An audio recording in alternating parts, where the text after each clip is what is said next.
नारे हम्द।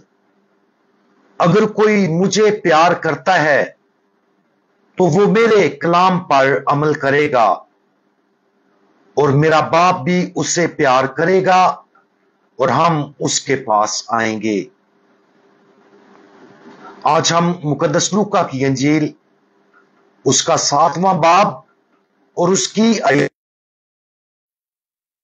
ध्यान ज्ञान करेंगे। और आज हम एक मुनज़्ज़म रूह इसके बारे में सुनेंगे। हमने तुम्हारे लिए बांसुरी बजाई पर तुम ना नाचे, हमने नाला किया पर तुम ना रोए, क्योंकि यूहन्ना इस्तबागी ना रोटी खाता आया ना मैं पीता, और तुम कहते हो कि उस पर बदरू है। इब्ने इंसान खाता पीता आया और तुम कहते हो कि देखो खाऊ और शराबी मुहस्सलों और गुनाहगारों का यार। मगर हिकमत अपने सब फर्जंदों से रास्त ठहरती है। अक्सर जनाजों के वक्त जामे की किताब के 3रे बाब में से तलावत पढ़ी जाती है। वहां हम देखते हैं कि खुदावंद के कलाम में लिखा है, हर अमर के लिए एक वक्त और हर गर्ज के लिए आसमान के नीचे एक वक्त है। पैदाइश का एक वक्त है और मौत का एक वक्त है, और आसमान के नीचे हर काम का एक वक्त है। दरख्त लगाने का एक वक्त और लगाए हुए को उखाड़ने का एक वक्त, रोने का एक वक्त है और हंसने का एक वक्त, गम करने का एक वक्त है और नाचने का एक वक्त है। इन आयात के जरिए उन लोगों को तसल्ली दी जाती है जो जनाजे में गम और मातम की हालत में होते हैं। जिंदगी बहुत से मुख्तलिफ जज्बात और तजर्बात से भरी हुई है। जब जनाजे में शामिल लोग अपने प्यारे को याद करते हैं तो वो अच्छे और बुरे वक्त, दुख और खुशियां दोनों को याद करते हैं। ऐसा करने से उन्हें ये याद दिलाने में मदद मिलती है कि अगरचे जनाजा गम का वक्त है, लेकिन मुस्तकबिल में खुशियां आएंगी। जिंदगी फितरती तौर पर इसी गम और खुशी की मौसीकी के गिर्द घूमती है। आज की अंजील मुकद्दस में खुदावंद यीशु मसीह ने उन लोगों को चैलेंज किया जो सही वक्त पर मुनासिब इंसानी रद्द अमल हासिल करने में नाकाम रहे। हमने तुम्हारे लिए बांसुरी बजाई पर तुम ना नाचे, हमने नाला किया पर तुम ना रोए। बांसुरी बजाने और गीत गाने की तस्वीर और इसके नतीजे में नाचने और रोने में नाकामी एक खास मुनकिता को जाहिर करती है, जिसका बहुत से लोगों ने यूहन्ना इस्तबागी और खुदावंद यीशु मसीह की मुनादी के दौरान सामना किया।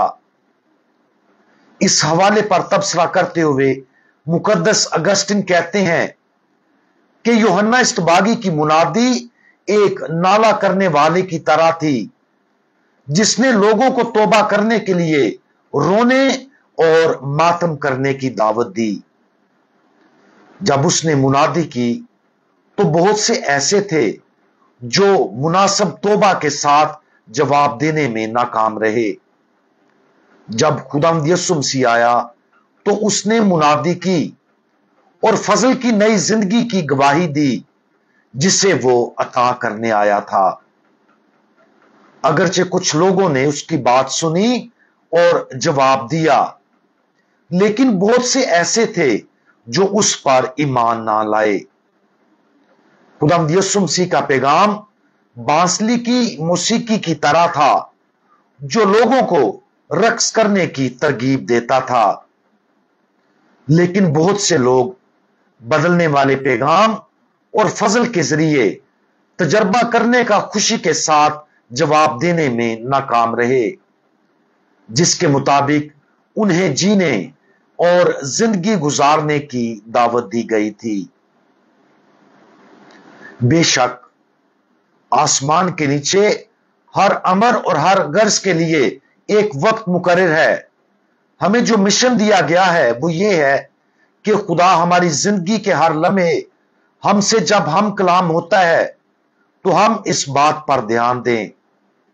बाजुकात हमें अपने गुनाहों को ईमानदारी से देखकर रोना चाहिए, उन गुनाहों की होलनाकी का तजर्बा करना चाहिए और जज्बाती तौर पर उन्हें रद्द करना चाहिए।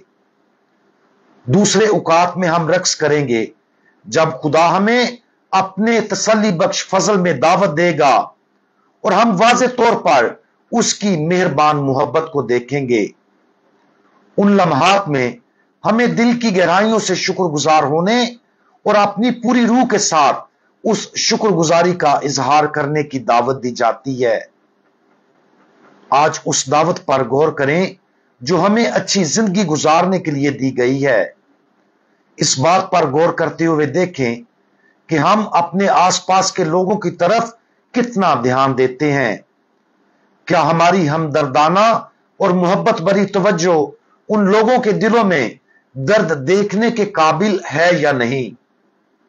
आज हमें खुदावंद यीशु मसीह के इस पैगाम के मुताबिक अपनी जिंदगी को गुजारना है और हमें हर उस वक्त का लिहाज रखना है जिसके मुताबिक खुदा आज अंजील मुकद्दस के वसीला से हमें दावत देता है कि हम उसके फजल की नई जिंदगी में शरीक हों। हम दुआ मांगें। हमारे प्यारे खुदावंद, आप हमें अपना फजल अता करते हैं कि हम इस फजल के जरिए नई जिंदगी को हासिल करें और इस नई जिंदगी को हासिल करके हम अपना प्यार और मोहब्बत जो आपने हमारे साथ बांटा है उसको दूसरों के साथ बांटें, ताकि इस दुनिया में हम यहां अपनी ईमानी जिंदगी के मुताबिक जिंदगी गुजारते हुए हमेशा दूसरों की भलाई और नेकी के कामों में आगे बढ़ते जाएं। खुदावंद यीशु मसीह, हमारा भरोसा आप पर है। आमीन।